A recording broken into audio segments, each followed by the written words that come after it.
pessoal, tudo bem? Hoje aqui nesse vídeo nós vamos tratar de uma das principais questões que trazem os nossos pacientes ao consultório ou que, dentro de todas as nossas avaliações, nós sabemos que ele precisa de ajuda nesse aspecto, que é o aspecto alimentar.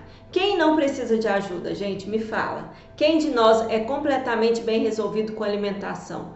Quem de nós, eu ouso dizer que ninguém, é completamente satisfeito, falar assim, nossa, eu amo meu corpo do jeito que é, eu estou muito satisfeita, com as minhas escolhas alimentares. Quem de nós? E sabe por que ninguém está completamente satisfeito hoje? Porque existe um excesso de informação e esse excesso de informação não nos ajuda muito porque nós não sabemos exatamente o que fazer. Todos os dias a gente vê no Instagram, a gente olha no Facebook, no YouTube, vários vídeos falando sobre eu uso óleo de coco, você não deve usar óleo de coco, coma glúten, não coma glúten, coma ovos, não coma ovos. Então a gente vive esse momento de confusão mesmo em relação às referências que a gente conhece para determinados assuntos. Existem muitas pessoas trabalhando em cima de artigos científicos que trazem uma linha e outras pessoas trabalhando em cima de artigos científicos que trazem outra linha. E todas elas embasadas ali em um estudo assim assado. E aí, claro que existem estudos mais bem feitos que outros, que seguem uma determinada metodologia mais adequada ou não. No entanto, no frigir dos ovos e ali para o nosso paciente que é leigo, isso não faz diferença. O que ele sabe e ele que aprendeu a acreditar nos estudos científicos como aquilo que vai ditar o que ele deve fazer ou não, ele simplesmente não sabe o que fazer. Por quê? Porque tem um doutor falando isso e tem outro doutor falando aquilo, não é verdade? Então hoje a gente vive um termo que eu não sei direitinho de onde surgiu, mas eu o conheci com uma nutricionista que se chama Sophie Deran. E esse termo é o terrorismo nutricional, que é esse terror colocado dentro do nosso hábito de comer. Quando o ato de comer é compreendido apenas como a ingestão de nutrientes. Nós apenas olhamos a nossa alimentação hoje pelos nutrientes. Por exemplo, à noite você deve comer proteína e não carboidrato. Por que você não vai falar à noite coma uma carne e não coma macarrão? Não é verdade? A gente simplesmente endureceu o ato de comer, que é um ato que nós fazemos desde o dia que nascemos, que todos os nossos ancestrais fazem. Nós enrijecemos apenas nutrientes. E criamos a falsa ideia de que um alimento mágico que tem determinado nutriente vai fazer tudo aquilo que a gente precisa para o nosso corpo. Então é só eu comer muito isso. E aí eu continuo, por exemplo, é só eu tomar a cúrcuma, é só usar a cúrcuma, o gengibre, que são alimentos muito bons mesmo, muito ricos nutricionalmente, muito anti-inflamatórios, né?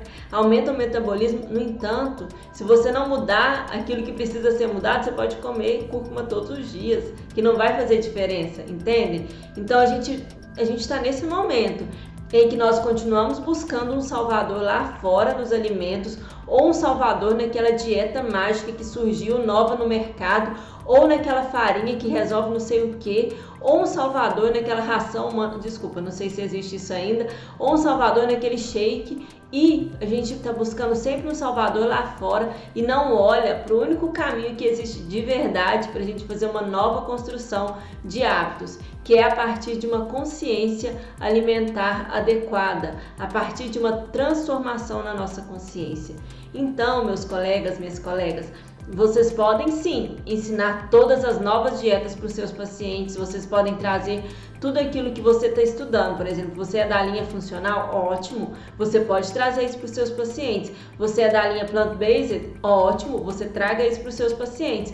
No entanto, não se esqueça que muito antes dessa dieta que você vai orientá-lo, existe algo chamado consciência alimentar. E esse algo chamado consciência alimentar é uma construção, e ele vem de uma construção que quando nós conseguimos fazer com nossos pacientes, nós atingimos um lugar muito mais específico e duradouro, por mais que os resultados no emagrecimento eles não sejam do dia para a noite, os resultados nas mudanças de hábitos eles não vão ser do dia para a noite. Sabe por quê?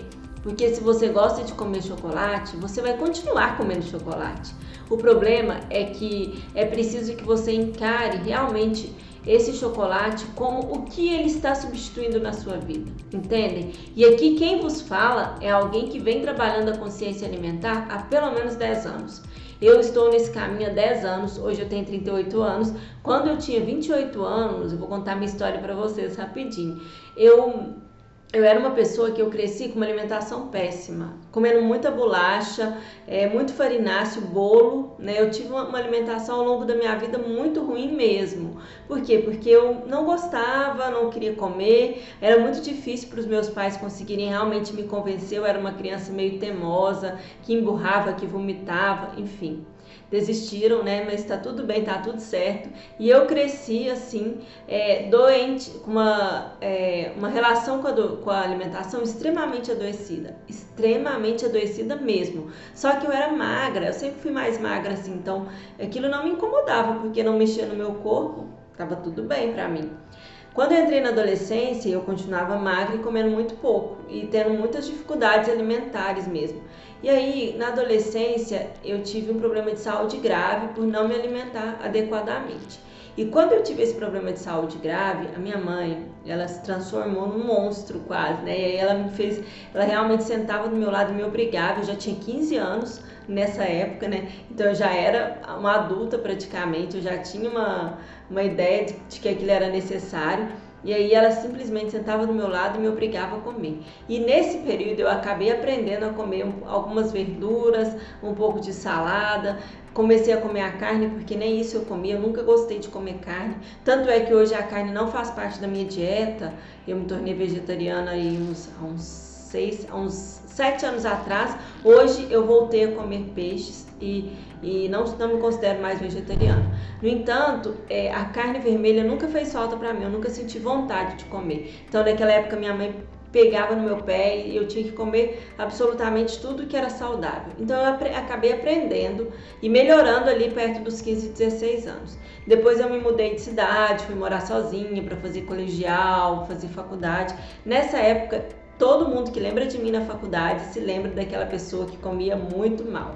Porque eu era essa pessoa, entendem? Que tinha uma alimentação assim, muito estragada. Que eu comia bolacha o tempo todo, que eu comia bolo o tempo todo, que eu tomava muito sorvete, que eu ia no restaurante e punha ali um pinguinho de salada para fingir que eu tinha comido. Então eu passei a minha vida quase assim, do começo da vida adulta dessa maneira. Quando eu entrei na residência, eu me lembro, o meu R1 foi... Bom, enfim, quando eu entrei na residência, eu comecei a perceber que eu estava amadurecendo de uma forma completamente equivocada. Olha para vocês verem como era a minha rotina. Eu saía para o hospital às 6 horas da manhã, mais ou menos. E eu descia as escadas da minha casa com um pacote de bolacha Bono na mão. E eu ia comendo aquele pacote, chegava no hospital, terminava de comer o pacote. E aí eu ia começar o meu dia. Lá pro meio da manhã eu comia um pão de queijo. E aí depois eu almoçava, às vezes eu nem sequer almoçava porque não dava tempo, eu comia um salgado e tomava uma Coca-Cola. E aí à noite eu fazia um outro lanche. Gente, me fala se isso é vida, né? Nossa, eu era essa pessoa. Então quando eu estava ali com 28 anos, eu procurei a nutricionista. E eu me lembro que eu fui numa nutricionista e ela falou assim, mas o que você está fazendo aqui? Você não precisa emagrecer, porque eu era realmente muito mais magra mesmo, assim. Você não precisa emagrecer, o que você está fazendo aqui? Eu falei, na hora que eu te contar a minha vida, você vai entender o que eu estou fazendo aqui. E aquela mulher, com o jeitinho dela, com as coisas que a gente conversava, com a pessoa que ela foi na minha vida, ela realmente me ajudou a revolucionar a minha alimentação ali. Foi ela, foi a minha consciência dos 28 anos. Eu falo que foi muito louco, porque eu comecei a fazer yoga e 2 meses depois eu estava na nutricionista fazendo essa mudança alimentar. Por isso que eu acho que tudo foi relacionado, sabe? Que a gente, quando precisa fazer uma transformação, ela realmente começa de dentro para fora. E aí, nunca mais eu fui aquela pessoa que eu era.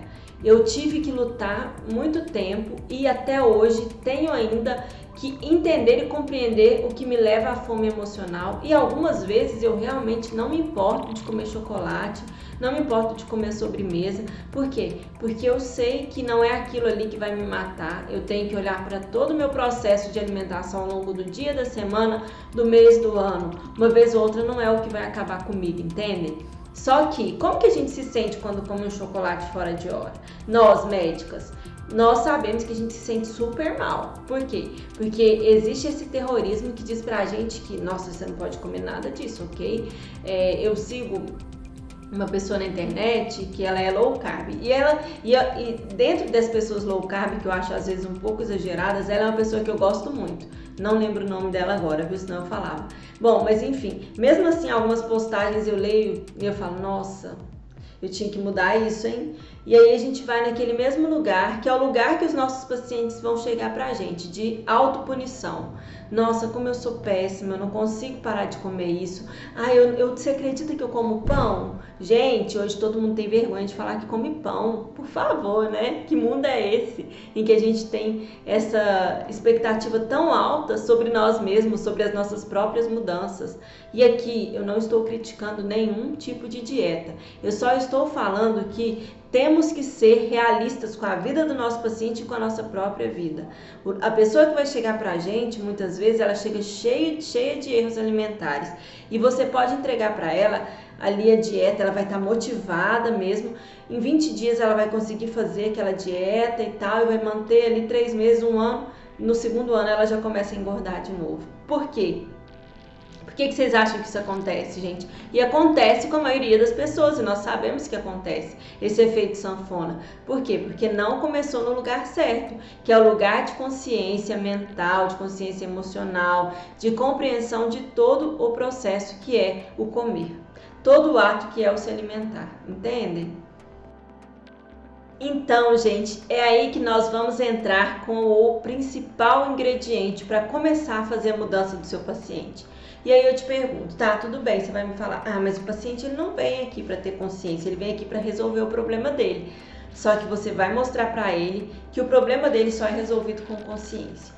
E esse é o primeiro ponto da sua consulta hoje. Por exemplo, se você tem uma pessoa que precisa fazer mudanças alimentares drásticas, você pode fazer essa consulta, por exemplo, em 3 etapas, que é uma coisa que eu gosto de fazer: consciência, organização e aí sim uma nova percepção, uma nova dieta. Você pode fazer isso em conjunto com o nutricionista, em que você traz a consciência, ajuda o paciente a organizar isso dentro da rotina dele, né, a entender aquele aspecto dos hábitos que eu já falei, que existe uma deixa ou um gatilho que o leva a comer daquela maneira, e existe alguma recompensa.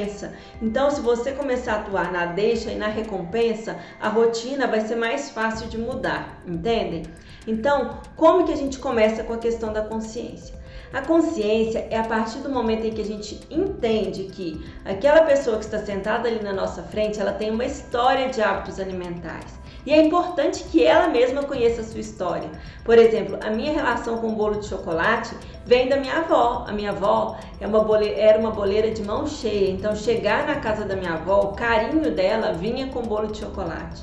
E isso é algo que faz parte da história da minha família. A minha mãe também me criou fazendo isso. Eu, minha avó e minha mãe fazendo bolo juntas. Hoje, a minha mãe, eu e a Maria fazemos bolo juntas. E não tem nada de errado. A gente não faz bolo todo dia. A gente faz a cada 15 dias ou uma vez no mês. Mas a gente tem esse ritual de estarmos juntas na cozinha fazendo um bolo. E isso faz parte da nossa história enquanto família. E eu sinceramente gosto de preservar isso. Eu falo que eu adaptei as receitas da minha avó e hoje eu faço bolo de todos os jeitos. Tem dias que eu quero fazer o bolo normal mesmo, lá com ovos, a farinha normal, porque eu quero comer aquele bolo que me lembra a minha avó. Pronto.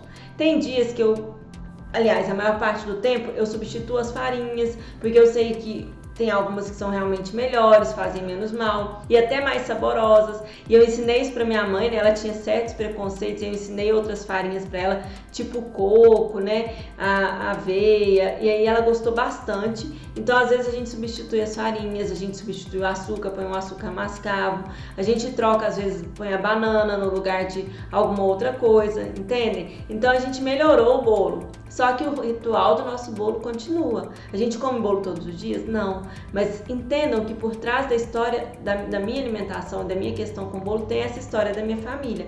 E com o seu paciente também tem uma história. E a sua também tem uma história. Por exemplo, e geralmente essas histórias são afetivas mesmo. Elas fazem parte da rotina que era a nossa infância. Então, para a gente começar a trabalhar a consciência, É importante que a gente olhe para a rotina daquele paciente, como era na infância. O que é que ele se alimentava mais, como que ele encarava a comida, como que era a relação à mesa, era uma relação tensa, era uma relação tranquila, leve, tinha discussões naquele ambiente familiar na infância, porque isso tudo vai definir muito mesmo a relação que a gente tem hoje com o alimento. Outra coisa que é importante saber, a gente substituía comida por presença, sabe? E, gente, a gente faz isso com muita frequência às vezes, né? As crianças fazem isso muito. Por exemplo, eu comecei a perceber que a minha filha, ela começava a pedir para comer à noite, tipo, e eu comecei a ver que era ansiedade, ela estava com 3 anos na época, e ela começava a abrir a geladeira, tô com fome, quero comer algo, faz isso pra mim, faz aquilo pra mim, e aí eu percebi que na verdade ela queria era chamar a minha atenção para que eu fizesse algo para ela, para que eu desse a minha atenção em forma de fazer comida para ela, talvez, entendam? E aí eu comecei a chamar a atenção dela para outra coisa. Ah, vamos brincar disso, vamos ver tal filme, vamos ali no quarto, vem me ajudar a arrumar isso aqui. E aí ela distraía e esquecia mesmo daquele desejo que ela tinha de comer determinada coisa naquela hora da noite. Então, isso aí é observar, é uma auto-observação. E você pode começar pedindo para o seu paciente trazer as histórias dele para você ali. Vocês dois juntos vão identificar muitos aspectos da consciência do que acontece com ele com relação aos seus hábitos alimentares. Lembrando que a maior parte dos nossos hábitos são formados ali nos nossos 7 primeiros anos de vida. E isso é muito difícil de ser transformado se nós não tivermos consciência ali daquele momento e dos registros emocionais que estavam presentes ali naquele momento em que nós começamos a ter aquele hábito. Então é importante a gente olhar para essas histórias.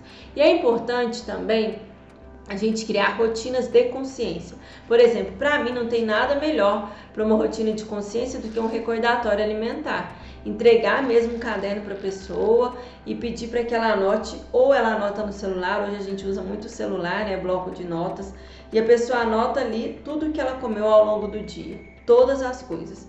Se você faz isso, gente, você olha e fala, ai meu Deus, não acredito, eu tenho que anotar que eu comi, que eu comi esse bolo, esse chocolate aqui no meio da tarde. Eu tenho mesmo que anotar que eu tomei sorvete escondido? Ai, meu Deus do céu, quem eu tô querendo enganar? Eu queria enganar a mim mesma. E agora eu tô olhando para isso aqui, não tem jeito. Entende? Então, o recordatório alimentar de uma semana, ele é incrível. Eu tinha uma paciente, isso eu nunca esqueço, porque ela me trouxe a seguinte frase. Eu parei de comer, porque eu tinha que escrever tudo que eu comia, então eu parei de comer. Esse recordatório, que é feito geralmente para os nutricionistas, é algo que eu gosto de trazer para o paciente, porque é simples, né? Uma coisa que eu trouxe, que eu tenho aprendido muito, é que na verdade não é complicado, é simples. Pode ser difícil? Pode, mas não é complicado, é simples. É só você olhar para aqueles pontos ali e se dedicar. Então, ao fazer essas mudanças, o paciente precisa ter também, para que ele consiga chegar nesse lugar de estar disposto a trabalhar na consciência, ele precisa ter 2 percepções. A primeira é de que não existe um salvador da pátria, de que ele é o responsável pelas mudanças que ele precisa fazer. Ninguém vai salvar a vida dele, um remédio mágico, uma farinha mágica, né, uma dieta mágica. Ele tem que ter essa compreensão de que não existe uma mágica, que existe a história dele e as mudanças que ele vai fazer. Então essa é a primeira compreensão. E a segunda compreensão, ele precisa ter uma motivação muito grande para mudar. Então, essa motivação muitas vezes a gente se esquece da importância disso, de levar o paciente para esse lugar. Para que você quer emagrecer? Para quê? Né? Porque não é porque, é para quê? Para que eu possa entrar nesse vestido 38. Para que eu possa brincar com os meus netos. Eu tinha uma paciente também que trazia isso. Eu vejo meu neto correndo, eu quero poder correr com ele. E ela estava muito acima do peso. Então, para brincar com os meus netos, para poder ver meus filhos se formarem, meus netos se formarem. O que te motiva a viver mais? Qual a motivação que você tem para realmente ir para aquele lugar? Por isso que é muito mais fácil a pessoa perder peso depois de um infarto, depois de algum choque emocional muito grande, em que ela é exposta ao limite. E aí fica muito mais fácil reprogramar crenças ali e fazer as mudanças que precisam ser feitas. Senão a gente está sempre postergando para depois. Entendem? Então, para a gente fazer agora o que precisa ser feito, é preciso que a gente tenha um olhar ali para daqui a um ano. Nossa, qual o peso que você quer ter daqui a um ano? Nossa, eu quero pesar 6 quilos a menos do que hoje. Então vamos fazer aqui devagarzinho o que você precisa fazer aqui. Como eu falei, quando a gente toma consciência, é algo que a gente faz todos os dias. Não é algo mágico que vai resolver em 20 dias, em 30 dias, em um mês, em um ano, em um mês, em uma semana. É pelo menos 6 meses a um ano. Mesmo que você tenha ali, tem alguns processos que a gente trabalha que são de 3 meses mais ou menos, e eles dão ótimos resultados.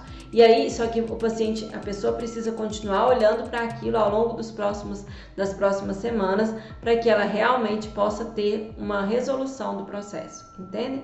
Então, é preciso manter e permanecer nesse propósito inabalável de fazer essa mudança que você quer fazer. E isso a gente faz olhando para o futuro. Então, quando a gente olha e toma posse de que é preciso ter consciência, existem algumas perguntas que, ao fazer para o seu paciente, ele pode ser estimulado a entender o que é que ele precisa fazer e o que é que o está atrapalhando. As perguntas primeiro eu faço a pessoa detalhar o que ela está comendo. Ela pode fazer isso através do recordatório? Pode, mas ali naquele primeiro atendimento eu pergunto, e café da manhã, na hora que você acorda, o que você come? E no meio da manhã, você come alguma coisa? E depois no almoço, o que você... porque as pessoas falam, eu como tudo certinho. Só que na hora que você vai investigar ali tudo, tem um monte de refrigerante, um monte de doce, um monte de chocolate, um monte de coisas que não estão ali no lugar certo, na hora certa. Então ela come, no almoço eu como isso. Quanto de salada que você come? Qual a porcentagem disso? Quanto que você coloca no prato? Aí depois vem o lanche da tarde, o que você come? O que você come no jantar? Você come algo antes de dormir? Então eu primeiro faço essa investigação direitinho com ele, para que essa pessoa, se ela pode até mentir para mim, mas ela não tem como mentir para ela mesma, né? Trabalhando ali na consciência, a gente já fica um pouquinho mais esperto. Então, essa é a primeira percepção que eu gosto de fazer, é olhar para esse lugar mesmo com o paciente sobre o que ele come e como ele come no dia a dia. A outra pergunta é a seguinte: o que é que você consegue fazer agora? O que é que você sabe que está fazendo errado? O que é que você sabe que está fazendo errado? Porque, gente, a pessoa sabe o que ela está comendo. Aí a pessoa geralmente fala, eu como esses dias, eu atendi uma, eu como muito doce no meio da tarde e tal, como muita bolacha. Ok, então você sabe que é esse que você está fazendo, que não está legal para sua alimentação. Sim, é isso. O que você consegue, outra pergunta, de tudo isso, o que você consegue fazer? Olha para a sua história aí, vê o que você consegue tirar da alimentação e o que você consegue acrescentar de positivo. Aí a pessoa já vai olhar, ela vai te contar. Por quê? Porque ela sabe que ela não está comendo frutas de acordo... mas quantas frutas ao longo do dia? 3, 5? Não interessa, ela tem que comer mais frutas e verduras do que bolachas e pães, né? Como eu falei do pão, não é que vai ser proibido comer pão, claro que não. Mas tem que a porcentagem de comida verdadeira, né? De comida que vem da terra, que é plantada, que é verdadeira, tem que ser maior do que a comida processada. Então, é isso que eu entendo como principalmente para começar essa consciência. E aí, o que você não consegue fazer? Olha, eu não consigo tirar, por enquanto, o chocolate de tal horário da minha vida. Ok. Então, isso você não consegue. O que é que você consegue? Eu consigo isso e aquilo. Ok, ótimo. E o que é que você não quer fazer de jeito nenhum, que te segura na vida, né? Porque tem alguns hábitos que, por mais horríveis que sejam, é como se eles segurassem a pessoa ali para ela conseguir aguentar, levar aquela vida cansativa, estressante, cheia de trabalho, filho pequeno, enfim, não é verdade? Então, o que é que te mantém vivo aqui, que você te dá energia para viver, que você não quer largar o osso de jeito nenhum? Você já vai identificar ali uma rotina, um hábito, onde você vai trabalhar. Por exemplo, eu não consigo largar de jeito nenhum chocolate, ok. Qual será a outra recompensa que você pode criar aqui? Tem alguma outra coisa que possa te substituir isso? Não, agora não tem nada. Tudo bem, mas a gente vai chegar nesse lugar. Porque, como eu falei, os hábitos, eles podem ser angulares. Então, quando ela começa a ter consciência, fazer uma mudança ali num hábito, aquilo reverbera em todos os outros, entende? Se não reverberou, é porque geralmente a mudança não foi verdadeira. Então, criar essa consciência, olhar para esse lugar é muito, muito, muito importante. E agora tem algumas rotinas que eu acho que apoiam muito essa tomada de consciência.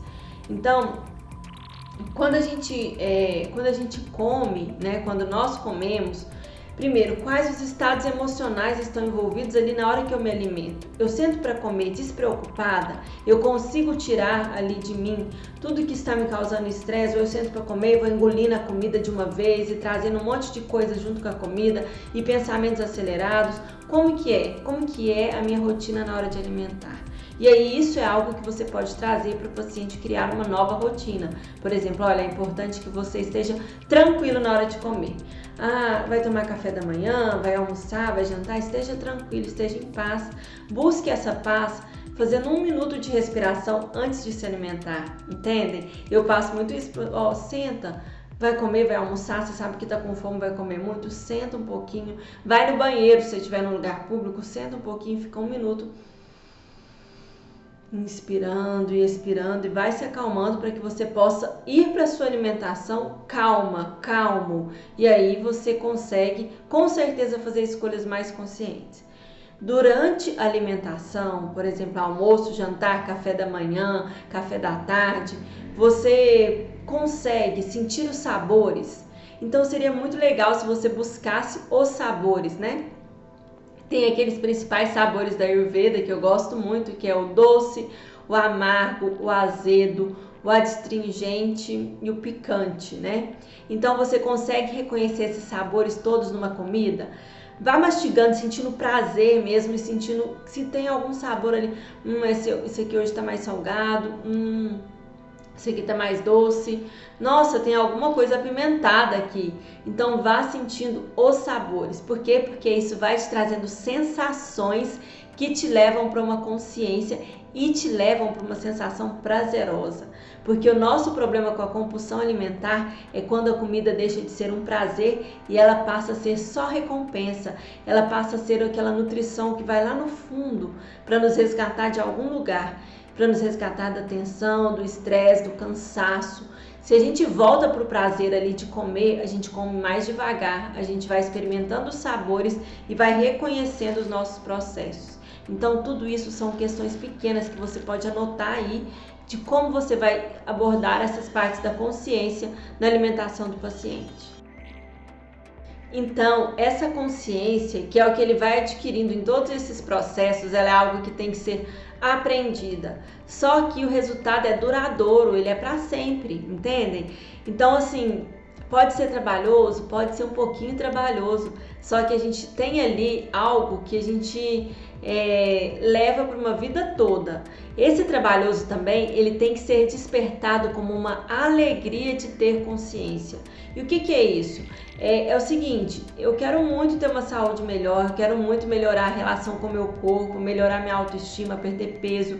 A maioria dos pacientes tem doenças graves, crônicas, que precisam de redução de peso mesmo, né? Que a gente sabe que responde muito bem a uma redução de peso, por exemplo, uma hipertensão responde bem, uma diabetes responde bem, né? Tudo isso responde bem porque melhora ali o metabolismo, diminui o processo inflamatório. Então a gente sabe que isso o paciente precisa fazer. A gente sabe que é muito melhor ele ingerir mais alimentos ricos em fibras, em plantas, né? A gente fala, eu falo muito isso, essa questão da gente de ter muitos estudos hoje de linhas de alimentação que são de pessoas mais saudáveis e longevas. A gente falou isso em algumas desses vídeos aí atrás, sobre a questão das dietas ligadas ao Mediterrâneo e também das dietas plant-based, que é uma coisa que eu realmente acredito mesmo, porque eu acredito que a essência do ser humano é comer aquilo que a terra dá, que a natureza oferece, né? Que a gente vai no supermercado e a gente vê ali caixas e caixas, gente, isso é natural, né? Isso parece que está muito longe do que é natural. Então a gente sabe o que é a consciência, o que é melhorar os hábitos alimentares. E eu falo muitas vezes que quando a gente tira a comida lixo, quando o nosso paciente tira a comida lixo, a gente já tem ali uma resposta incrível mesmo de melhora. E isso vai virando uma bola de neve, vai melhorando assim constantemente, quando ele faz esse movimento de tirar os lixos da alimentação dele, né? isso foi quando eu comecei nessa linha mesmo de trabalhar mais com promoção de saúde. Eu trabalhei em um convênio em que eu fazia uma triagem das pessoas que iam para cirurgia bariátrica. E aí, só que a gente fazia palestras mensais, a gente trazia essa conversa, eu já trazia a conversa da meditação, das mudanças de hábitos ali. E aí, eu me lembro de uma menina que ela tinha uns 20 anos e ela estava ali para fazer a bariátrica. Só que ela começou a perceber que ela poderia conseguir, ainda mais com 20 anos, fazer as mudanças que ela precisava fazer. Ela perdeu cerca de 50 quilos em mais ou menos uns 5 meses. Só mudando hábitos, indo para academia. E assim, a vida dela não era fácil, não. Ela trabalhava, estudava e ainda assim conseguia ir para academia, melhorar a alimentação. Morava sozinha, longe dos pais. Ela emagreceu tanto a ponto da mãe dela vir de outra cidade para ver se ela não estava doente. Então assim, mas não, ela estava extremamente saudável. E aí, foi a primeira vez que eu me lembro de ver e falar, nossa, esse negócio resolve, né? Que bom que eu ensinar sobre consciência para as pessoas me deu esse resultado. Claro que eu tinha 100 pacientes, sei lá, e foi uma pessoa, mas foi uma pessoa que optou por esse caminho e fez diferença. Talvez se eu tivesse tido mais tempo, eu poderia ensinar as pessoas sobre os outros caminhos, sobre esses caminhos. Por quê? Porque a nossa obrigação mesmo enquanto médicas aqui, fora da caixa, enquanto médicas que buscam esse retorno para o caminho da saúde, é mostrar para os nossos pacientes que eles têm autonomia sim, que eles são responsáveis pelas suas relações com a vida, pelas suas relações com a comida, pela sua relação com o outro e que nós somos responsáveis também pela nossa. E que quando nós estamos ali diante desse paciente, a gente não está ali para resolver milagrosamente os problemas da vida dele. Nós estamos ali para apoiá-los e para oferecer recursos que vão da simplicidade à resolução. E essa resolução, ela vem com constância e propósito. Então a pessoa precisa ter um propósito de onde ela quer ir e uma constância naquilo que ela tem feito. Então quando a gente faz isso, a gente traz realmente os pacientes para esse lugar de autonomia. E a gente vai criando, entendeu? Claro que tem muitas pessoas que preferem tomar 30 remédios. A gente sabe, por quê? Porque é muito difícil, gente, sair desse lugar. Nós, muitas vezes, não conseguimos, não é mesmo? Só que existem essas pessoas. A gente vai insistir nessas pessoas? Não, mas a gente sempre vai lembrar a elas desses outros caminhos. Olha, eu tô aqui para te mostrar que existe esse caminho e que esse aqui é o caminho que vai te salvar. Esse aqui não vai dar em nada, não.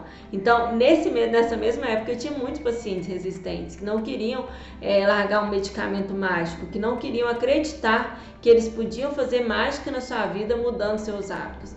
Então, isso vai muito da pessoa, mas quanto mais a gente vive aquela verdade, a gente traz, a gente pratica, a gente coloca no nosso dia a dia e nas nossas consultas, mais a gente consegue atingir o lugar de consciência daquela pessoa emocional que precisa ser atingido, entende?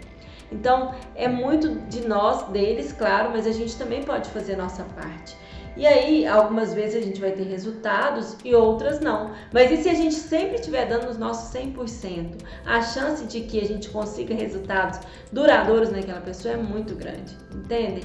Então, o que eu deixo para você aqui hoje é o seguinte: ajudem os seus pacientes a começar pela consciência e não pela dieta. A dieta vai vir primeiro, depois da consciência, depois da organização, e essa organização significa entender a sua rotina, entender os gatilhos que o levam a comer daquela maneira e entender como é que se pode criar uma nova recompensa. E aí sim, existe uma dieta e ela pode ser incorporada para fazer essas mudanças, entende? Então, quando a gente faz isso, nós vamos aos poucos reproduzindo essas novas maneiras de viver a relação com a comida, que não são nem do extremismo adoecido, né, nem também da liberdade de fazer o que quiser, porque comer é um ato político, é um ato de autocuidado, é um ato de amor. E a gente vai construindo esse auto-amor muito mesmo a partir do momento em que a gente também vai construindo essa confiança de que nós conseguimos fazer essa mudança na nossa vida e ajudar os nossos pacientes. Entende? Tá bom, espero que eu tenha ajudado. E para finalizar, Eu vou fazer aqui com vocês agora um pranayama, que é o pranayama que a gente obstrui a narina direita e respira apenas pela narina esquerda, e nós fazemos isso de 3 a 31 minutos. Os casos mais graves é indicado até 31 minutos. A pessoa ficar ali respirando, por quê? Porque a gente estimula, ao respirar pela narina esquerda, a gente estimula algumas regiões do nosso cérebro mais conectados ao cérebro direito e que nos ajudam nesse sentimento de liberação da recompensa e do prazer associados à comida. Trazem o relaxamento e trazem esse relaxamento e nos ajudam a lidar de uma forma mais relaxada com a comida, tá certo? Então, o que eu te indico hoje? Cria um roteiro de consciência a partir dessas perguntas que eu trouxe para você. Começa a colocar isso na vida da sua prática clínica. E se o seu paciente for muito... se você estiver tranquila, conduza ele com esse pranayama. Ali mesmo no seu consultório, ele já vai se sentir mais relaxado. E deixe para casa para ele de fazer 3 minutos por dia. Entende? Os resultados vão ser ótimos, eu te garanto. Tá certo? Então a gente faz o que? A gente obstrui a narina direita, né? Olhos fechados, é bom sempre trazer o peito à frente. Obstrui a narina direita e respira pela narina esquerda por mais ou menos 3 minutos inicialmente, e aí vai aumentando. 5 minutos, 7 minutos, 11 minutos, 20 minutos, 22 minutos, 31 minutos, entende? Se a pessoa não conseguir nos 31, não tem problema. Um bom tempo que eu gosto é o de 11 minutos, é um tempo que dá para solidificar e fazer um bom trabalho, tá bom? Então tá certo. Ele pode se sentar numa cadeira, se sentar no chão e fazer esse pranayama, que é assim.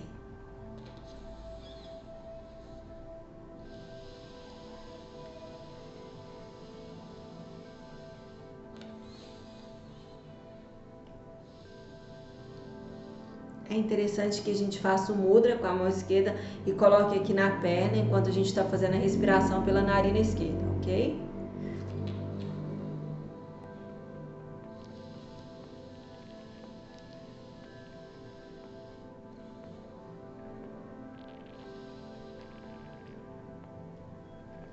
Como vocês podem ver, nesse momento a minha narina esquerda está trabalhando menos e a minha narina direita que está trabalhando mais, né? Isso faz parte do biorritmo do nosso corpo. E dentro dos ensinamentos da yoga, a gente fala que se a gente está com alguma dúvida, não está conseguindo olhar para uma situação com outro ângulo, a gente estimula a narina contrária. Então, nesse momento, ao instruir a direita, eu estimulo a minha outra narina, que é a narina esquerda. Tá certo? Então façam isso, ensinem aos seus pacientes, isso vai ajudar muito e tragam-os para a consciência. Consciência vale mais do que dieta a longo prazo e vem muito antes, vem primeiro, tá certo? Então não se esqueça disso, tá bom? Um abraço e até mais.